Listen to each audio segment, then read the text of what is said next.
Welcome to the show. I am so excited to welcome Jessica Patay, president and founder of We Are Brave Together. Welcome, Jessica. Hi, Gwen. I'm so happy that our paths have crossed, and thank you for having me.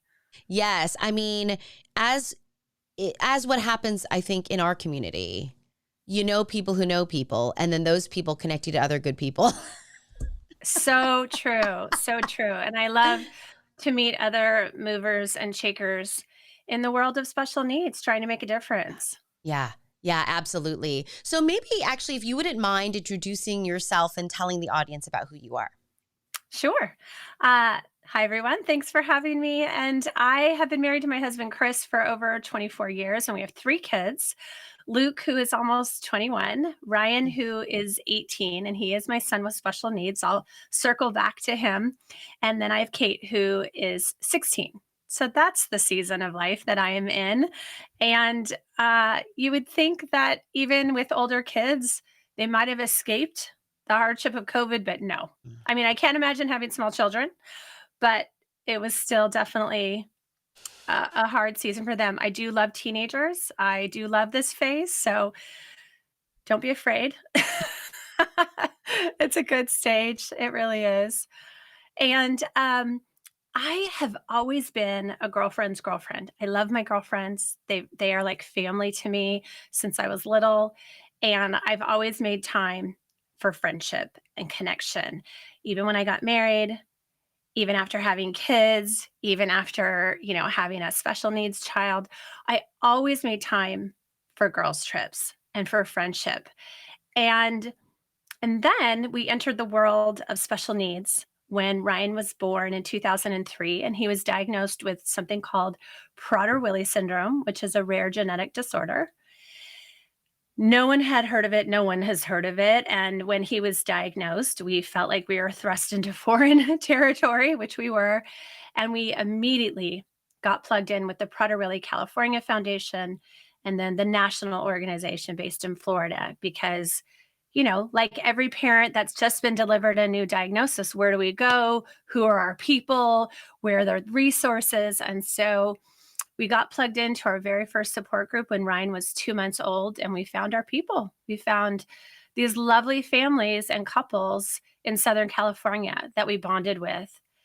And then when Ryan entered the school district at age 3, again, we found families in our area that we bonded with that, we're all trying to navigate, whether it's regional center, the school district, what have you, and we have each other. And so that background of connection and community that literally saved us really propelled me forward to want to create We Are Brave Together. And I say that We Are Brave Together was born of a beautiful collision of my heart, of my passion for the friendship of women, and my heart and burden for special needs families and everything that they go through.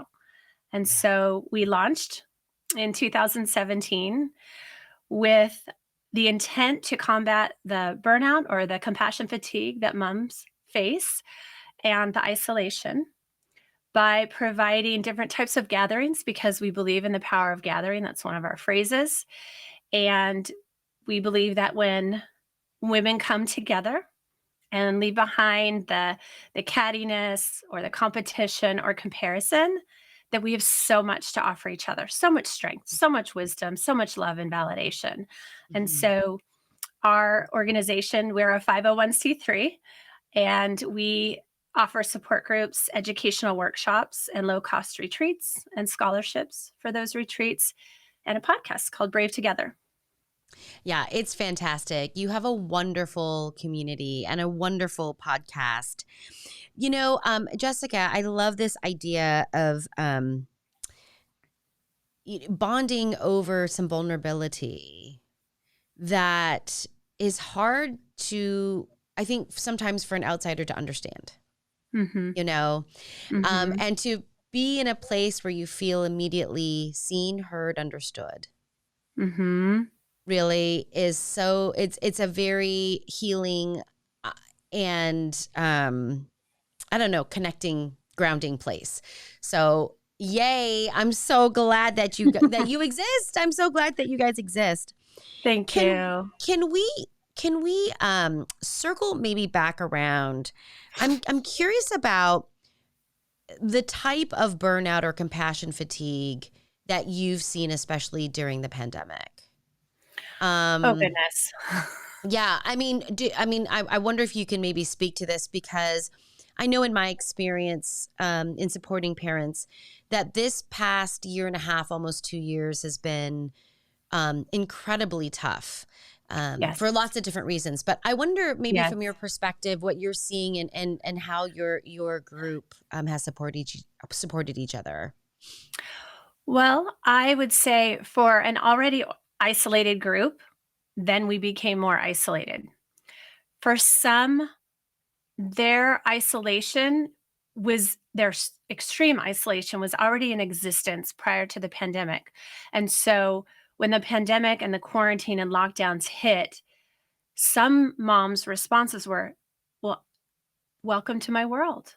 Now you can understand how limited my life is because of whatever is going on with their child. Um, for our family and many other families, we rely on a team of individuals to support Ryan. And he loves school. School is respite for the family, right? So for some moms, that is the only break they get, is when their child goes to school. I work from home, so I rely on a quiet house so Mm-hmm. that I can do the work of We Are Brave. Ryan has a team at school that's supporting him. And so to have that completely yanked and you're stuck at home was an incredible disruption to his life. I was really worried that he was going to circle the drain mentally because of this massive disruption and Yeah. change, because kids with special needs don't usually handle change well, and Ryan does not. Uh, and then, of course, families trying to be the OT, the PT, the resource teacher, the speech therapist, the physical therapist over Zoom. How is that even possible? So Yeah. we already wear a million hats, and now we have to do all of that for our child. And what if we have other children? Yeah. So it was incredibly stressful. And I wrote this piece called Do You See Us? Really hitting upon the different types of families affected and how it affects us. And it got shared so many times, over and over and over, like 1,000 times. I don't know. It was because it resonated. We feel Yeah. forgotten anyway. We feel unseen as caregivers to children any age with any kind of disability or diagnosis, even the invisible disabilities. We feel as caregivers unseen. And then to have quarantine and lockdown and services and respite babysitters and nurses pulled, just devastating, highly Yeah. stressful, highly Yeah. stressful. Yeah. Even more important than to have a group Right. of, that we can talk, you can talk to, and say, my life is falling apart. Like, this is terrible. And it feels, Jessica, the other thing I see, just because I'm typically helping families kind of as they're exiting the district. And so, by this time, I'm seeing massive burnout, Yes. and even with the movement into potential self-determination, which in California, you and I are both in California, with the self-determination program being launched and offered, and that decision being an option, that was so interesting, because I'd always seen it as a way to offer the most choice to Mhm. families. And then realizing, wow, but when you come out of all that centralized service, let's say maybe all your services were, provided by the school district in one place. Now you're coming out, and if you opted for self-determination, now the mom is back in to, or the parent is back into hubbing all of these Mhm. services that now are decentralized, right? Right. How do we continue? How do Sounds like so much. Uh, so to have a space which moms can share that and just be known and seen very quickly, almost like a shorthand. Like, I almost don't it have is. energy to explain this. Like, you get me. It's true. It's true. You don't even have to say a word just by walking into the room, knowing that you are a special needs mom or a mom to a child with, extra extreme special needs. We automatically get you. And we're here to support you and show you to your chair and give you a hug automatically. There's an invisible thread and a bond that is just there. And we say in We Are Brave, girlfriends who get you are sacred and mandatory. And it's true. It's really comforting and transformative when you're in the presence of other people who understand. Yes. Yes. Yeah, and I think that just I think that speaks to a human condition, the human Yes. condition, right? A Yep. human experience to be seen, heard, understood, Yeah. is so critical. And this is I love how you put it. I think you said that's a season of life that I'm in. And thank you for that encouragement about surviving teenagers, because I have one. So that's good encouragement even for me. Um, Jessica, if you could, I know that you spoke about you have a podcast, you have support groups. Talk about your retreats a little, because you had mentioned that you also do retreats. Yes, we do. And uh, in fact, I have an episode in there. I'm going on a retreat, damn it, because it's my love letter to moms to encourage them to take a break. So before I even talk about our retreats, I want to throw this out there because this is something I'm incredibly passionate about, is that I can tell you about our retreats. I can tell you how to prepare. I can give you checklists. I can, talk about the logistics. I can tell you how to prepare yourself mentally and emotionally for coming to a retreat, for sharing your story.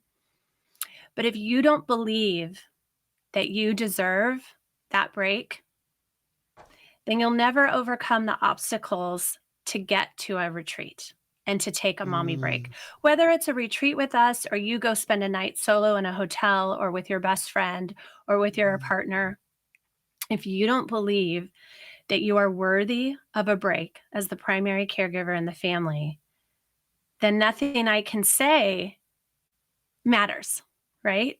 yeah, You have to really understand that I need to go, I want to go, and I'm not going to feel guilty about it. yeah, So, yes, because I've always taken mommy breaks, I wanted to be able to provide an opportunity for moms to take breaks, which is why the retreats entered in. In fact, really, that was where it all began. I started doing these fluffy girlfriends retreats with my best friend in different cities, and we'd hire a speaker. And we did that for a few years. And then we turned to each other in 2016 and said, "This is great, but who needs a break more than special needs moms? Why don't we do something along those lines?" And that's where it was birthed, was because we wanted to give moms a weekend of rest and respite with, yummy food and connection time and laughter and a great speaker. So our retreats are typically almost 48 hours. We check in on a Friday afternoon and leave on a Sunday by 11. We either rent a house and have overflow at a hotel, or rent a couple of houses, or our next one of our upcoming retreats is at a hotel only. And so you could be sharing a room, you could be sharing a bed, you could be um, anywhere in Southern California. So far, we did do a retreat in Florida, and we do want to expand across the states with our retreats. And we have a speaker, and we have group time, we have downtime, and just time to really get to know each other. We keep them intimate. So 25 to 30, or last one we just did post COVID, we had 20, and that seemed magical too, just to have it very intimate like that. So our goal as an organization is maybe do smaller retreats and do more, hmm and have a whole retreat team of speakers and coordinators so that we can make that happen.